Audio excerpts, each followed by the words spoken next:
안녕하십니까. 저는 이번 웨비나를 통해서 국내 도금 및 컬러 강판 시장의 이슈와 전망에 대해서 주제 발표를 하게 된 스틸데일리의 이명화 기자라고 합니다. 발표가 다소 부족한 점이 있더라도 경청해 주시면 감사하겠습니다. 이번 발표에서는 두 가지 주제를 다룰 예정입니다. 먼저 공급 측면과 수요 측면을 다룰 텐데요. 공급에서는 열연, 냉연 도금, 컬러 강판 업계의 설비 증설을 다루겠습니다. 수요에서는 자동차, 가전, 건설 산업의 이슈들을 다루겠습니다. 발표에 앞서 시각적으로 설명을 드리기 위해서 공급과 수요라는 큰 두 가지 축을 이미지로 표현했습니다. 공급에서는 열연, 냉연 도금, 컬러 강판을 말씀드리겠습니다. 수요에서는 자동차, 가전, 건설 산업을 점검하겠습니다. 여러분들께서도 자주 접하신 뉴스겠지만 냉연 도금제의 주요 소비처인 자동차와 가전업계 뉴스의 제목들입니다. 보시는 것처럼 코로나19, 자동차 업계의 조업 중단, 유가 폭등, 판매 감소, 전쟁 불안 등 뉴스들의 제목만 보더라도 냉연 도금제 소비처들의 시장 전망이 그리 밝아 보이지만은 않습니다. 먼저 열연 공급입니다. 냉연 도금제 공급을 설명하기 위해서는 열연을 먼저 말씀드려야 할 텐데요. 코로나가 발생했던 2019년에 열연 공급량은 3,927만 톤이었고 2021년에는 3,857만 톤으로 1.7% 감소했습니다. 특히 2020년과 2021년은 국내와 해외에서 탄소 중립 이슈가 부각됐던 해였습니다. 2020년에는 1분기와 2분기까지 코로나에 따른 글로벌 철강 수요 침체가 이어졌습니다. 2020년 5월 말에는 포스코의 고로 개수가 진행됐었기 때문에 2020년 열연 생산량은 감소하는 모습을 보였습니다. 다음은 냉연 공급입니다. 코로나가 발생했던 2019년 835만 톤이던 것에서 2021년에는 806만 톤으로 냉연 강판 공급은 2019년에 비해서 2021년에 3.4% 감소했습니다. 말씀드린 대로 2020년에는 국내 철강제 수요 감소에 따라서 냉연 공급이 줄어든 모습을 보여주고 있습니다. GI 역시도 마찬가지인데요. 2019년 GI 공급은 906만 톤이었다가 2020년에는 789만 톤으로 크게 감소했고 2021년에는 859만 톤으로 회복되는 모습이었습니다.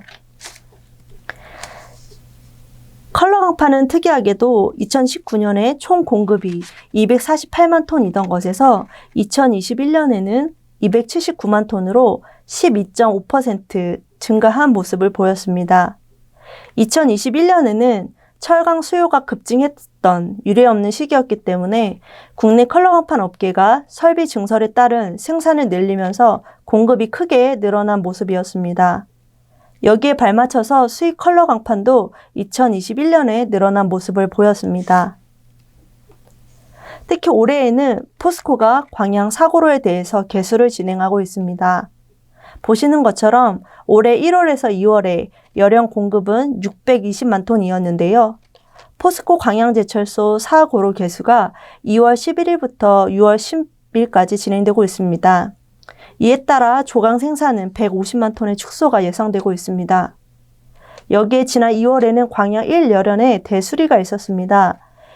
이어서 포항 2열연과 광양 3열연의 대수리는 4월 18일부터 5월 초까지 진행이 됩니다. 이에 따라 열연과 냉연 도금제 생산 축소가 불가피할 것으로 보입니다. 다음은 중국 밀의 수출 오퍼 가격을 나타낸 모습입니다. 좌측 중국 봉계강철의 수출 오퍼 가격은 3월 29일자 6월 선적분 오퍼 가격은 냉연 강판이 990달러, GI는 1150달러였습니다. 우측은 포드강철의 GI 수출 오퍼 가격인데요. 4월 중순 6월 선적분 수출 오퍼 가격은 1030달러에 제시됐습니다. 이처럼 중국 밀의 수출 오퍼 가격이 우상향하는 모습을 확인할 수 있습니다. 다음은 아연과 알루미늄과 같은 비철 금속의 가격이 상승세를 나타내고 있습니다. 우크라이나, 러시아 전쟁에 따른 글로벌 공급 불안이 지속되고 있는데요. 런던 금속 거래소의 아연 가격은 3월에 톤당 3,737달러, 알루미늄은 3,495달러를 기록했습니다. 이로써 21년 1월에 비해서 아연은 34%, 알루미늄은 72% 인상되며 우상향하는 모습을 보이고 있습니다.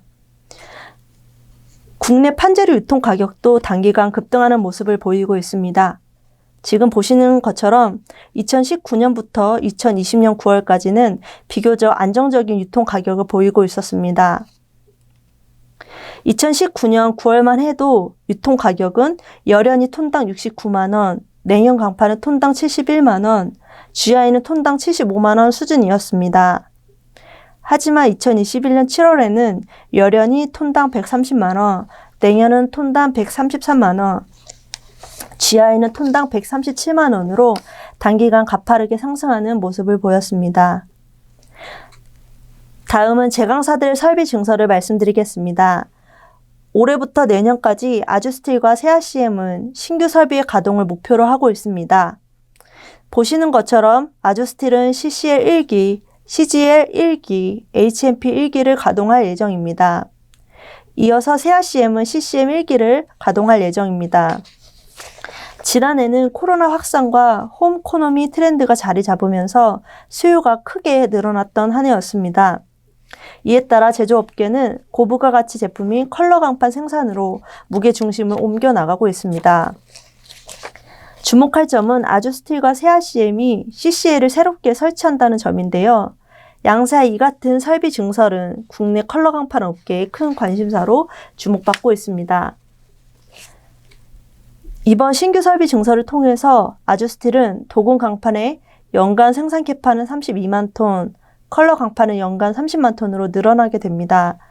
이어 세아CM의 도금 강판 및 컬러 강판은 각각 연간 30만 톤으로 확대됩니다.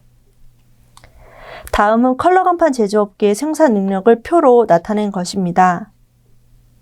국내 8개 컬러 강판 제조업계는 2021년에 총 274만 톤의 컬러 강판을 생산했지만 2022년에는 300만 톤으로 늘어날 전망입니다. 앞서 말씀드린 대로 아주스틸과 세아CM의 생산량 확대, 그리고 동국 제강의 생산 확대가 맞물리게 됩니다.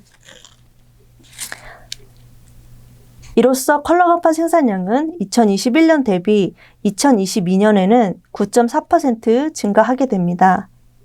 장기적인 관점에서 컬러 강판 업계의 신규 설비 투자는 고개가 끄덕여지는 결정입니다. 아무래도 부가가치가 높고 경쟁력을 확보할 수 있다는 점에서 국내 제강사들은 앞다퉈서 설비 증설에 나서고 있습니다. 결국 늘어나는 컬러 강판 공급에 대비해서 하반기에 국내외 수요가 안정적으로 받쳐줄 수 있을지가 관건이 될 것으로 보입니다.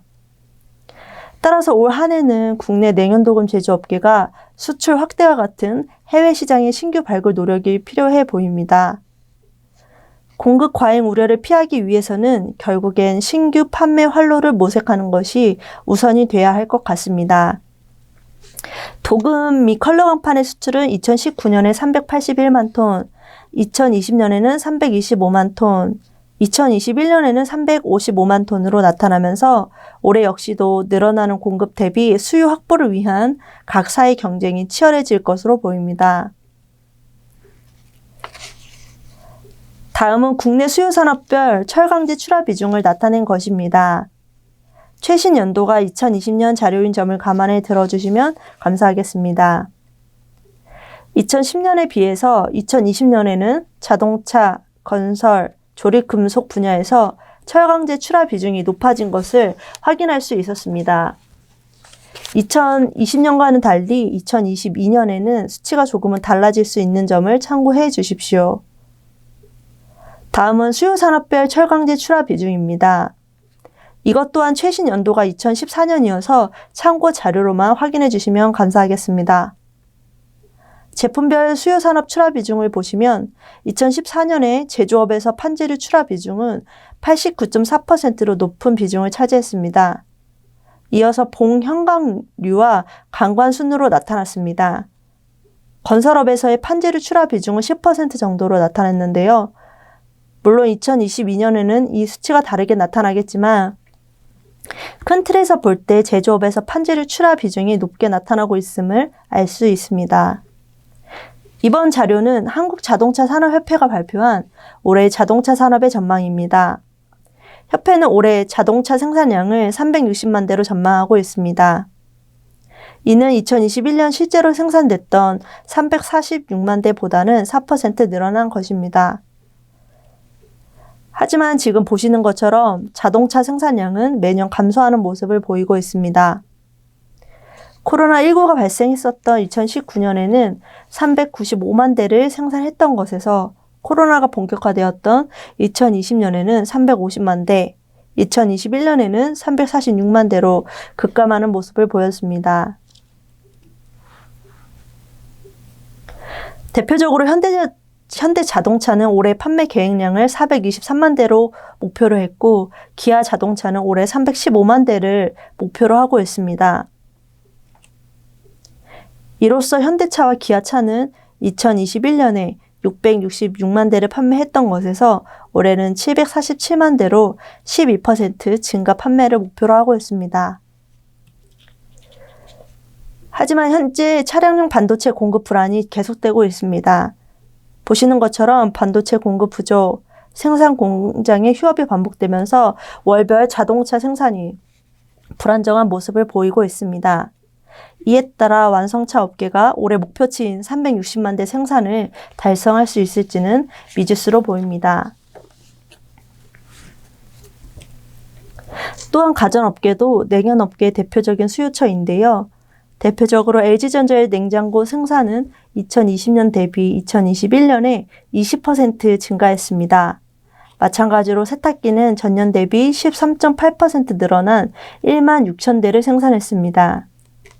지난해는 코로나19 특수에 따라서 가전업계가 호황을 누렸던 시기였는데요. 하지만 코로나19 이후에 소비자들의 구매 변화, 원자재 가격 상승, 가전용 부품의 공급 위기가 중요한 이슈인 만큼 이러한 인플레 리스크를 어떻게 관리하느냐가 올해 가전업계의 주요 과제가 될 것으로 보입니다. 건설 시장에서는 새로운 철강제를 찾는 소비자들의 요구가 늘어나고 있습니다. 먼저 스테인리스 가격 상승에 따른 대체 강종에 대한 관심이 높아지고 있습니다. 특히 엘리베이터와 내외장용 철강제 시장의 변화에 바람이 불고 있습니다. 보시는 화면은 스테인리스의 유통 가격을 나타낸 그림입니다. 아래에 위치한 두 줄이 스테인리스 냉연 304의 유통 가격입니다. 2018년 7월에 포스코 냉연 304의 평균 유통 가격은 톤당 263만 원이었고 수입제는 톤당 250만 원이었습니다. 그리고 코로나가 시작된 2019년 11월에 유통 가격은 포스코제가 톤당 293만 원, 수입제가 톤당 245만 원이었습니다. 하지만 올해 4월 포스코 냉연 304의 평균 유통 가격은 톤당 486만 원, 수입제는 톤당 460만 원을 기록했습니다. 이에 따라 2019년 11월 대비 2022년 4월에는 포스코 냉연 304 가격은 66% 인상됐고 수입제 가격은 87% 인상됐습니다. 이 같은 스테인리스 가격 인상에 따라 대체 강종에 대한 관심이 커질 수밖에 없었습니다. 다음 그림은 스테인리스와 컬러 강판의 월별 평균 유통 가격을 나타낸 모습입니다. 2021년 8월에 국산 컬러 강판 가격은 톤당 175만 원이었고 스테인리스는 톤당 350만 원을 나타냈습니다. 하지만 올해 4월 스테인리스는 톤당 486만 원으로 급등하는 모습을 보였습니다. 이처럼 스테인리스 가격이 크게 오르면서 새로운 철강 자재들을 찾는 고객들의 요구가 높아지고 있습니다. 스테인리스 가격 인상은 냉연도금 컬러 강판 제조업계로서는 또 다른 기회를 창출할 수 있는 계기가 될 것으로 보입니다. 또한 갈바륨, 포스맥과 같은 고내식 제품 사용이 늘어날 것이란 전망입니다. 특히 포스코의 강건제 브랜드 이노빌트도 스테인리스를 대체하는 새로운 영역이 될 것으로 보입니다. 그 밖에도 포스코의 포스맥, 그리고 포스맥 슈퍼가 있습니다. 그리고 포스코 스틸리온의 알코스타, 네코스타, 인피넬리, 그리고 동국제강의 럭스틸, GIX, 유니세라가 있습니다. 또한 KG 스틸의 알코트, 맥코트, 엑스턴, 그리고 세아CM의 프린트 컬러 강판, 알루미늄 컬러 강판, 마지막으로 아주스틸의 서스라이크와 실크 컬러 강판 등이 있겠습니다. 마지막으로 살펴볼 건축시장의 이슈는 지난해 12월 말 시행된 건축자재 품질인정제도입니다. 내화구조, 방화문, 샌드위치 패널 등의 건축자재는 품질인정기관으로부터 인정서를 발급받은 뒤 유통해야 합니다. 부적합 자재로 적발될 경우에는 인정 취소 등 강력한 처벌이 적용됩니다. 품질인정제도 관련해서는 스틸데일리 기사를 통해 확인해 주시기 바랍니다. 마지막으로 요약을 해보면 공급 측면에서는 첫째, 타이트한 국내외 판재료 공급, 둘째, 높아지는 국내외 공급 가격, 셋째, 아연과 비철금속 등의 가격 급등, 넷째, 컬러 강판 업계의 설비 증설과 가동이 본격화되고 있습니다. 수요에서는 첫째, 차량용 반도체 공급 불안이 지속되고 있다는 점, 둘째, 가전업계의 원자재 리스크 관리가 중요하다는 점, 셋째, 스테인리스 가격 인상에 따른 새로운 철강 자재의 기회 창출 가능성, 넷째, 품질 인정제도 시행에 따른 수요 산업의 피로감이 높아지고 있다는 점. 이로써 철강제 가격이 상승할 요인은 많이 있지만 전방 산업의 수요 불확실성은 커지고 있다. 이렇게 정리해 보았습니다. 긴 시간 동안 경청해 주셔서 감사드립니다. 문의가 있으시면 메일로 보내주시기 바랍니다. 그리고 앞으로도 스틸 데일리를 통해서 계속 만나 뵙겠습니다. 감사합니다.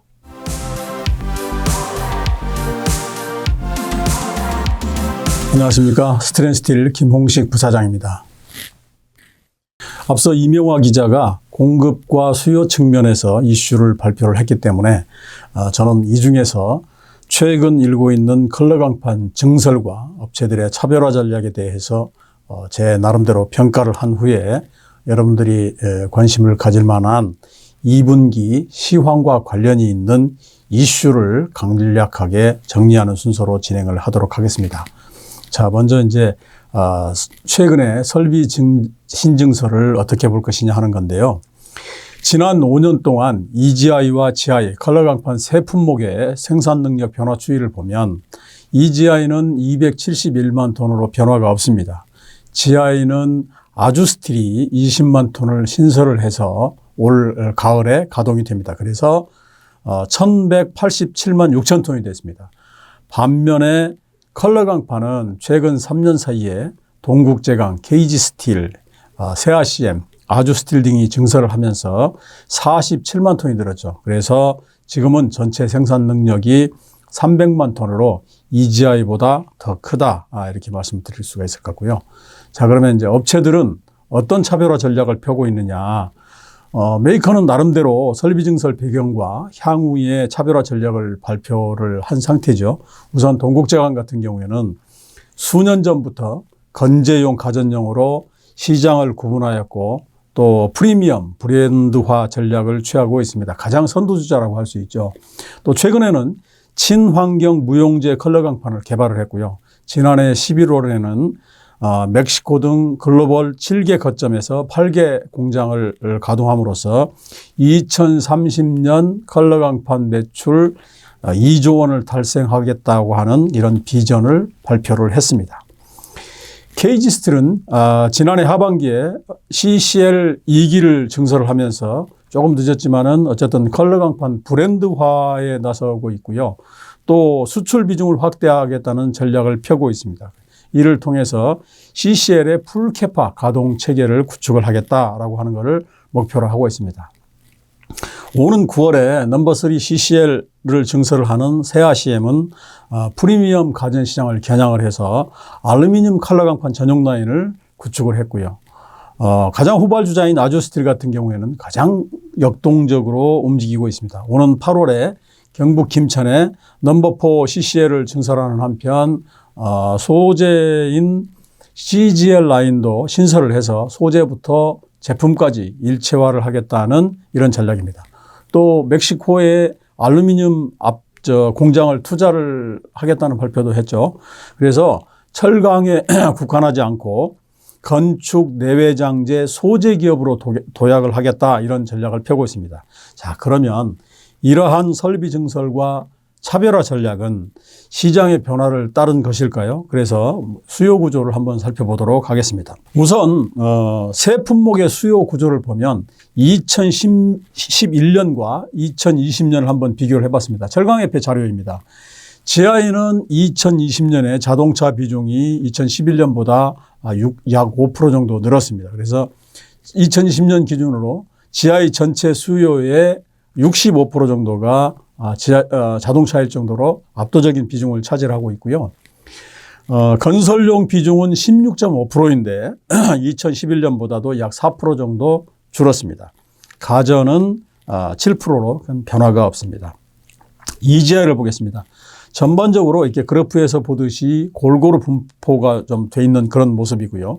자동차와 가전 비중은 20년 기준으로 각각 12.3%와 35%로 2011년보다도 14.9%, 13.8%가 줄었습니다. 대신에 건설 비중은 2011년 9.2%에서 2020년에는 16.3%로 크게 늘었고요. 조립금속 비중도 3.0%에서 11.7%로 늘었습니다. 컬러 강판을 볼까요? 지난 10년간 건설 비중, 가장 큰 비중을 차지하고 있는 건설 비중은 오히려 줄었습니다. 2020년 전체 수요의 54.3%를 차지하고 있지만은 2011년에 비해서는 4.5%가 줄었습니다. 반면에 가전은 23.5%에서 34.7%로 크게 늘었고요. 이는 가전사들이 중저가 제품은 해외에서 생산하고 국내에서는 고급 프리미엄 제품을 생산하는 이런 이원화 체제를 선택함으로써 나온 결과다 이렇게 보여지고요. 또 따라서 최근에 컬러 업체가 가전과 건재용으로 차별화를 하고 또 가전의 프리미엄 시장을 적극 공략하고 있는 것은 당연한 결과다 이렇게 볼 수가 있습니다. 자, 그러면 메이커의 이러한 설비 신증설이나 차별화 전략을 어떻게 볼 것이냐, 수요 변화를 반영을 한 것이냐, 이거에 대해서 나름대로 평가를 해보겠습니다. 우선 제품의 종류나 제조 방식은 10년 전에 비해서 매우 다양해졌죠. 기존에는 PCM이라든가 프린트가 주종이었는데 지금은 물론 뭐 라미네이트도 있었습니다만은 지금은 잉크젯과 같은 방식이 또 양산 체제가 가능해지면서 실물 크기의 대형 어떤 그런 사진들도 인쇄가 가능해지고 그러다 보니까 문양이라든가 디자인도 훨씬 다양해졌습니다. 또 알루미늄 컬러라든가 뭐 서슬라이크와 같은 세분화 노력이라든가 또 어떤 그런 다각화 노력도 좀 있고요. 수요도 보면 가전과 외장재 중심에서 건축물 내외장재는 물론이고 뭐 엘리베이터, 주방, 생활가전 등까지 이렇게 다양한 시도를 하고 있고 또 실제 많은 부분에서 이렇게 적용이 되고 있습니다. 또 다양하게 형태의 해외 진출을 시도를 하고 있고요. 컬러 강판에 국한되지 않고 시너지를 낼 수 있는 다각화 전략을 펴고 있다는 점도 긍정적으로 변화다 이렇게 볼 수가 있을 것 같습니다. 그렇지만 도금이나 컬러 업체는 여전히 넘어야 될 산이 많다. 우선 여전히 소재 문제에서 자유롭지 못하다는 점이고요.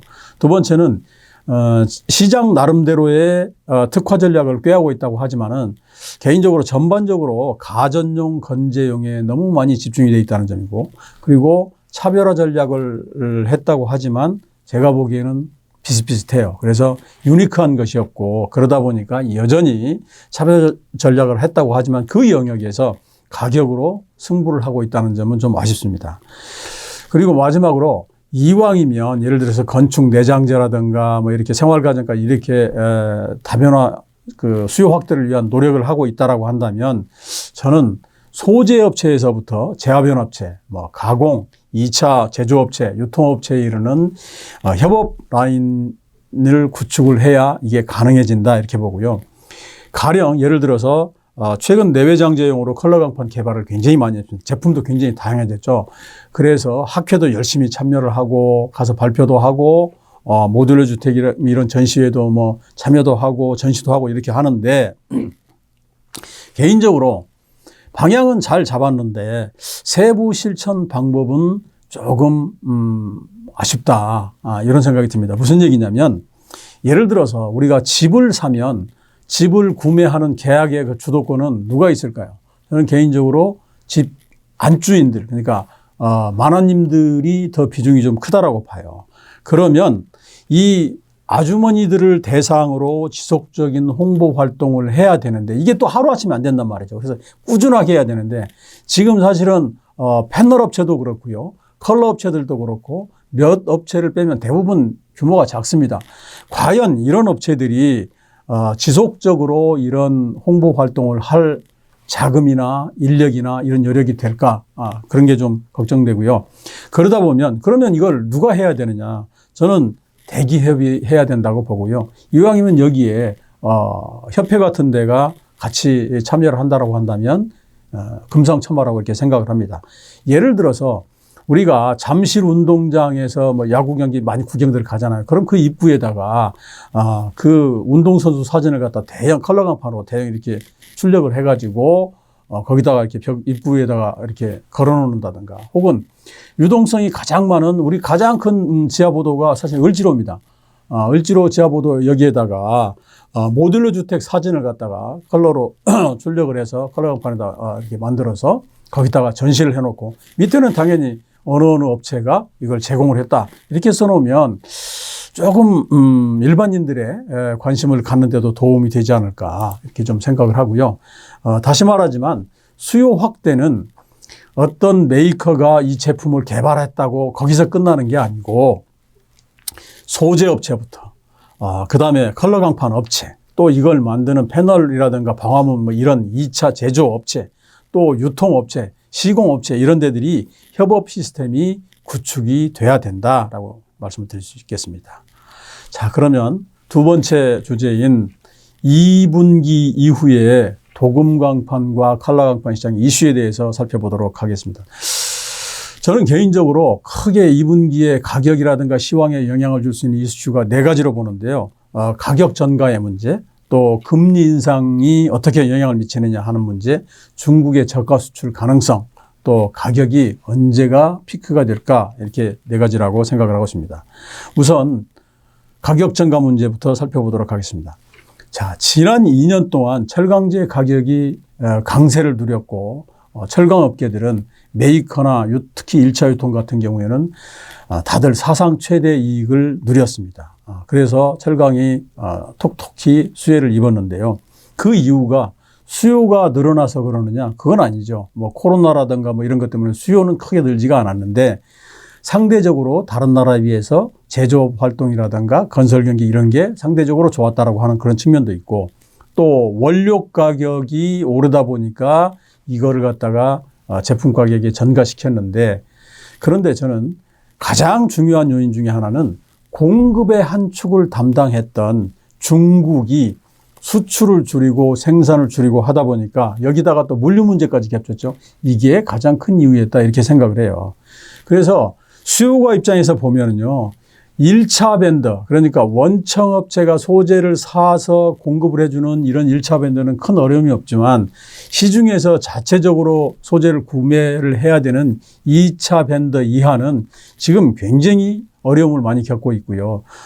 건설도 마찬가지입니다. 전문 건설업체들도 똑같습니다. 여기는 또 1년 단위로 계약을 하다 보니까 어느 정도 납품을 하다가 중도에 포기를 하고 페널티를 물고 포기를 하고, 그러다 보니까 건설사하고 소재 공급 유통업체들하고 법정 분쟁까지 가는 이런 사태가 지금 빈번하고 있습니다. 그래서 나는 이들 중소업체라든가 전문 건설업체, 철굴업체 이런 업체들의 거의 지금 인내가 한계에 도달했다고 이렇게 좀 생각을 합니다. 문제는 수요업체가 크건 작건 철강업계를 보는 시각이 곱지 못하다는 점입니다.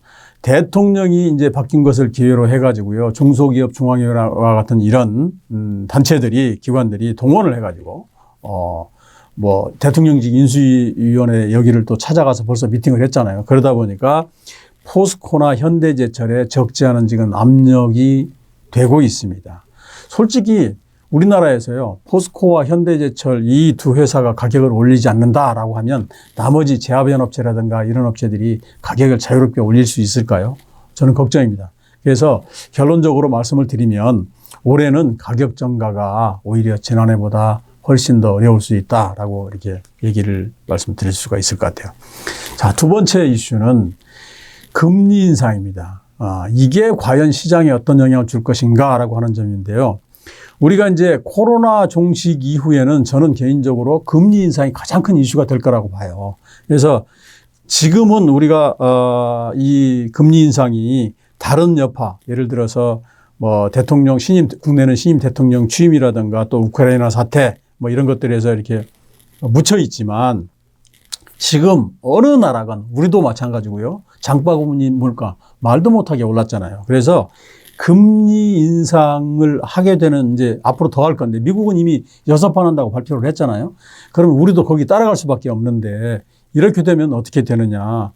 과거 우리 금리를 올렸을 때 사례는 이미 여러 번 경험을 했고 그런 뭐 전문가들의 분석 자료도 많이 나왔어요. 그래서 금리가 오르면 자산 가격과 원자재 가격은 하락을 하고 어떨 때는 급락도 합니다. 또 투자와 소비가 위축이 되고요. 환율은 춤을 춥니다. 이거는 이미 널리 알려진 사실이에요. 그래서 철강은요. 누차 말씀을 드리지만 소재 산업입니다. 투자와 소비가 위축이 된다라고 한다면 수요가 줄고요. 가격은 덩달아서 하락할 수밖에 없습니다. 그래서 대비를 해야 됩니다. 특히 지금 제가 알기로도 1차 유통점들이 적지 않은 재고를 가지고 있는 것으로 알고 있습니다. 가격이 아직까지 잘 안 떨어지니까 이거 작년 같은 효과 다시 또 이익 얻는 거 아니야라고 이렇게 기대를 하고 계시는 분들도 계신 것 같은데 이거 굉장히 위험한 생각이다. 이렇게 좀 말씀을 드릴 수가 있을 것 같고요. 자, 세 번째 이슈는 중국이 저가 수출을 다시 할 가능성이 있느냐라고 하는 것입니다.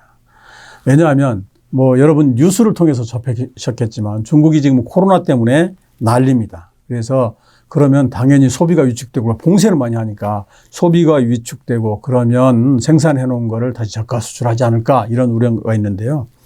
우리나라 입장에서 한번 보도록 하겠습니다. 지난해 이 GI, EGI 칼라 강판 세 품목에 수입량 조사를 해보니까 GI는 지난해 96만 8천 톤을 수입을 했어요. 그래서 2019년보다도 35만 톤이 늘었습니다. 2020년보다도 35만 톤은 늘었는데 이 중에서 중국산 비중이 92.3%로 오히려 더 늘었습니다. 이 그래프에도 나와 있죠. 또 EGI도 총 13만 2천 톤 중에서 중국산 비중이 무려 98.5%고요. 컬러 강판은 41만 3천 톤 중에서 99.3%가 중국산입니다. 자, 왜 이렇게 중국산이 더 수입이 늘었을까요? 비중이 더 높아졌을까요? 이유는 간단합니다. 중국산 제품이 우리나라 제품보다 월등하게 싸기 때문입니다. 이제 특히 컬러 강판 같은 경우에는 국내에서 유통되는 수입제하고 국내산 가격 차는 20만 원에 달합니다. 그러다 보니까 한국 업체 수요가들 입장에서는 중국산을 찾을 수밖에 없다라고 하는 거고요. 또 하나는 이제 우리나라 같은 경우 연초부터 상공정 트러블이 좀 있었었죠. 그러다 보니까 모재인 열연부터 수급이 타이트하다 보니까 이런 측면도 있다라고 보는 거고요. 자, 그러면 중국산은 과연 저가 수출 가능성은 얼마나 될까요? 지금 중국이 앞서 말씀드린 대로 코로나 봉쇄 때문에 100대 도시, 그러니까 이 100대 도시가 중국 전체 인구의 한 절반 정도가 살고 있는데요. 이 중에 85개 도시가 부분적으로 봉쇄를 했거나 전면 폐쇄를 했거나 이런 상황입니다. 그러다 보니까 아마 지금 1분기가 4.8% 경제 성장을 했다. 이 결과는요. 작년 4분기의 전력난과 그다음에 부동산 규제 요 결과입니다. 자, 그러면 코로나 사태 봉쇄 조치란 이런 결과는 언제 나타나느냐? 아마 2분기는 이 여파 고스란히 않는다고 보고요. 아마 3분기 초반까지는 갈 것 같아요. 자, 그러면 2분기는 전면 봉쇄에 들어간 상태이기 때문에 경제 상황은 말 안 해도 명약관화하죠. 자명한 일입니다. 그래서 저가 수출을 우려하는 이런 사람들도 많이 있습니다. 그런데 저는 개인적으로 저가 수출을 할 가능성은 적다. 왜냐? 우선 첫 번째는 이 봉쇄 조치로 인해서 중국의 철강제 생산도 많이 줄었다는 점이고요. 두 번째는 중국 정부가 내수 우선 공급 정책을 펴고 있기 때문입니다. 그럼에도 불구하고 지금 중국의 내수 가격과 국제 가격은 괴리가 굉장히 큽니다. 열연 같은 경우에는 한국하고도 한 200불 차이가 나고요. 유럽하고는 500불 차이가 납니다. 그러다 보니까 중국의 제조업체건 무역상들이 자꾸 욕심이 나니까 슬금슬금 수출을 많이 합니다. 그래서 중국 정부가 최근에는 수출세를 부과하겠다고 하는 카드를 슬슬 소문 형태로 흘리고 있습니다. 또 하나는 코로나가 어느 정도 진정이 되면 중국 정부는 금년도 목표 달성을 하기 위해서 수단과 방법을 가리지 않고 전방위적으로 경기 부양에 나설 것입니다. 그러다 보니까 이 말은 수출 여력이 그렇게 많이 없다 이 말이기도 합니다. 자, 마지막으로 그러면 가격은 언제가 피크가 될 것인가에 대해서 말씀을 드리고 오늘 발표를 마치도록 하겠습니다. 사실은 가격 전망이 가장 어렵습니다. 왜? 변수가 너무 많기 때문입니다. 그래서 어쨌든 지금 나와 있는 변수를 가지고 이렇게 본다면 사실은 상승 요인과 하락 요인이 모두 다 있어요. 우선 상승 요인이라고 한다면 코로나 종식 이후에 수요 회복에 대한 어떤 그런 기대감들이 지금 팽배해 있고요. 또 우크라이나 전쟁으로 따른 그 원료 공급 차질, 광산업체 담합, 이로 인해서 지금 원자재 가격, 철광석이라든가 석탄 이런 게 생각보다 많이 안 떨어지고 있어요. 강세를 유지하고 있죠. 또 앞서 말씀드린 대로 중국의 수출 억제 정책, 이런 것들이 우리나라 입장에서 보면 다 가격 강세 요인입니다. 반대로 하락 요인을 본다고 한다면 지금 아까 말씀드린 데는 인플레, 그 다음에 이걸 억제하기 위한 금리 인상, 그러면 당연히 수요 위축으로 이어질 것이고요.